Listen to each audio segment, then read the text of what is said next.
This right here is DJI's newest model, the Flip. It is designed to be more affordable and offer similar features to more expensive drones, and it folds in, well, a different way. Now this, on the other hand, is the Mini 4 Pro, very popular, tried and true model with both hobbyists and commercial pilots. So if you, kind of like me, struggle to understand the difference between these two platforms, join me for a comparison of the features, photo quality, and video quality. Let's get to it. So let's jump right into it and take a look at the specs of these drones, including the flight time, which I know is one of the most important things for people when they buy a drone. The DJI Flip comes in at 31 minutes. Now granted, this is advertised flight time. The Mini 4 Pro comes with two different batteries, so 34 minutes for the small battery and 45 minutes, advantage in this case to the Mini 4 Pro. As far as weight, 249 grams, plus or minus a few grams, actually minus a few grams in most cases. That's with the small battery on the Mini 4 Pro. If you have the big battery, it's going to be 280 grams, which, keep in mind, if you're a recreational pilot, this is going to mean that you have to register the drone. If you're a Part 107 operator, you have to register these drones regardless. As far as connectivity, going into the controller here, OcuSync 4.0 for both of them, so no changes here. Same for the speed, 36 miles an hour maximum speed, so no difference. And then as far as the sensors, we have a little bit more fanciness here in front of the Mini 4, where you're using different sensors for forward, and we have two in the back for back sensing as well. As far as the Flip right here, we have only forward sensing, which is not using cameras, it's actually using the laser sensor that's in here. Now, as always, when we do this kind of reviews, we put these to the test in a real world environment. Now, keep in mind, we are at high altitude. When we did testing on the Mini 4 Pro, the equivalent altitude was 7,500 feet. It was 6,900 feet, so a little bit less when we did the Flip right here. The flight time, what we found is that total flight time for the Mini 4 Pro was 23:31 with the small battery, 23 minutes and 31 seconds, 25:59. So the Flip won with the same type of battery. Obviously, with the bigger battery, we were able to get 34 minutes and 34 seconds on the Mini 4 Pro, not something that is available in the Flip. As far as noise, very similar, 70 decibel from the distance that we measured, same distance for both of these drones. I do have to say that the Flip has a slightly different noise profile. It's a little bit deeper. The Mini is actually very quiet when it starts to get to a high altitude. Obviously, we're not comparing this to the Avata, which is one of the most annoying sound that we have seen in any drones.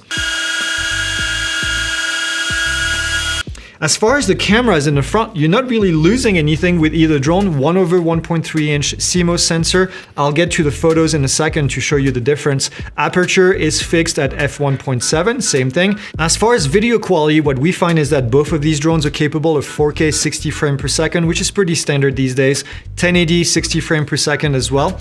The big difference here is that on the Mini 4 Pro side, the camera is going to physically rotate to give you this 9:16 format, which we can do at 4K 60 because it's the same camera and it's just going to rotate. On the DJI Flip, we're going to be able to do 2.7K at 9:16 format because the camera does not move, which means that the image is actually cropped. I do believe that this is a big advantage with the Mini 4 Pro. If you are doing a lot of content for social media, I do believe the footage here looks a lot better because you have the full image. It's not a cropped sensor. So the Flip is going to be limited at 2.7K 30 frames per second and 1080 30 frames per second in that 9:16 format. Now both of these are capable of doing slow motion, which is a different mode, 4K 100 frames per second. The Mini has the ability to do also 1080 at 200 frames per second.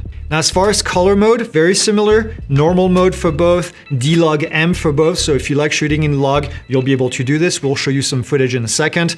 The advantage to the Mini 4 Pro that also does HLG, so if you're a fan of HLG and that's part of your workflow, this will work better for you. So as far as image quality on these two, I mean, they're really similar. I don't know if I'm specifically partial to the Mini 4 just because I have a Mini 4 and I've flown it a bunch. But I do think they're very similar. I was actually surprised that this is almost as good quality as the Mini 4. I do think maybe for me, the Mini 4 seems like just a tad better quality, maybe in the dynamic range, I would say. But I mean, just in some comparison videos that I've seen, I kind of lean towards this, but again, I think I might be kind of partial and biased towards the Mini 4.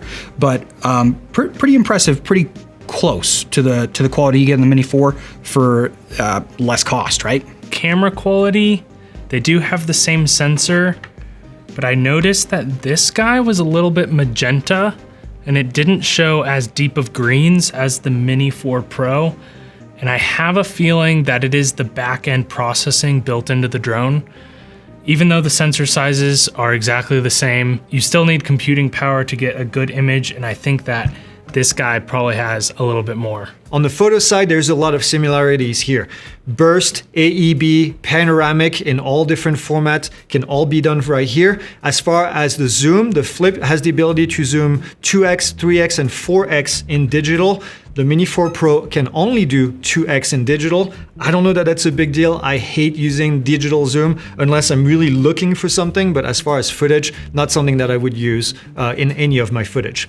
Both of them can do master shot. If you're not familiar, this is the ability to record cool footage of an object. You let the drone kind of fly and then it makes a little video at the end. This is great if you're looking for maybe helping you to get some creative flows going.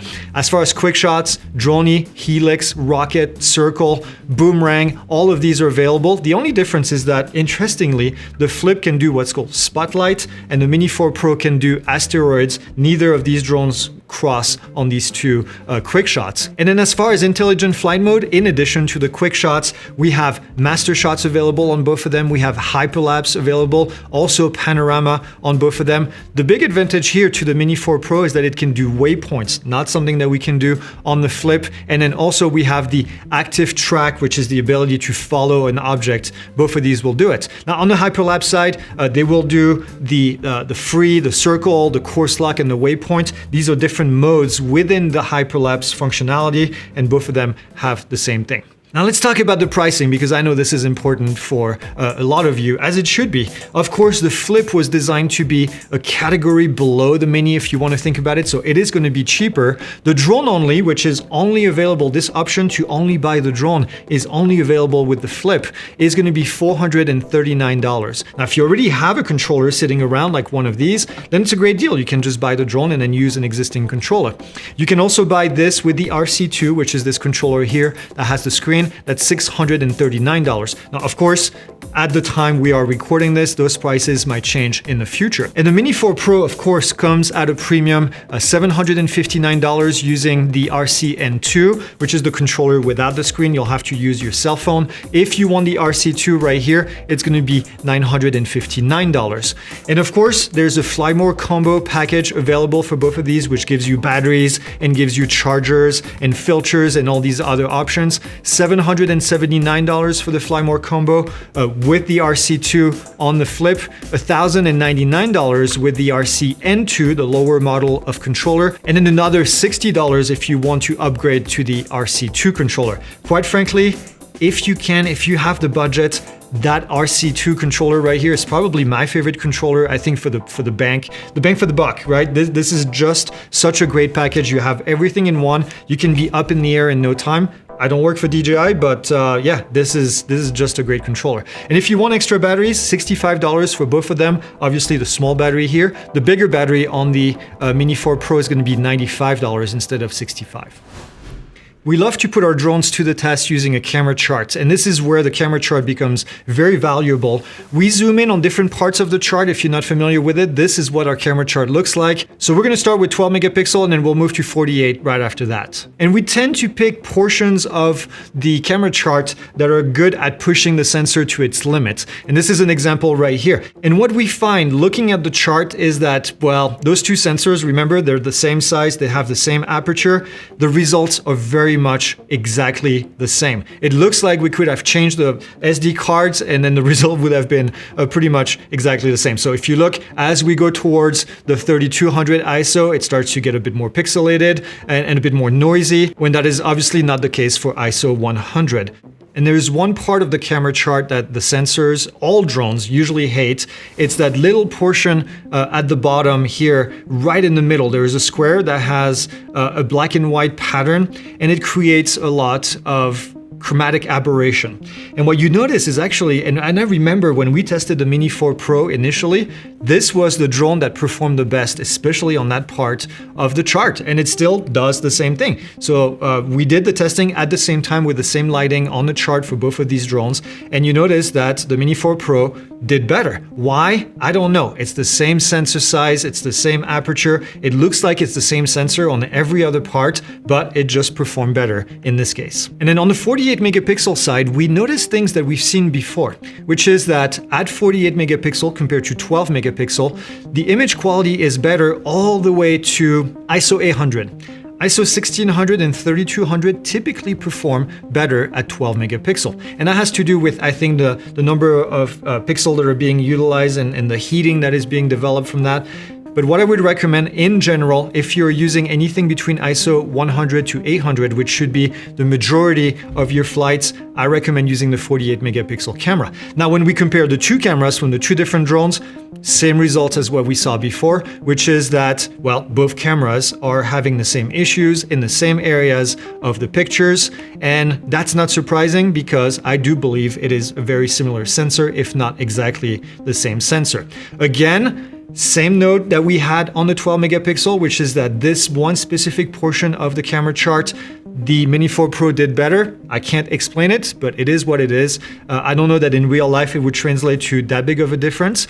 But now let's go ahead and take a look at video comparison. So what we did is we used the same settings in the same area on the same day, flown back to back, and to show you exactly what the footage would look like. So I'm gonna let you decide on what you think is the better footage and if one would warrant more money than the other. You let me know in the comments.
I do need to talk about flying over people and remote ID and all these things because these are questions we get all the time.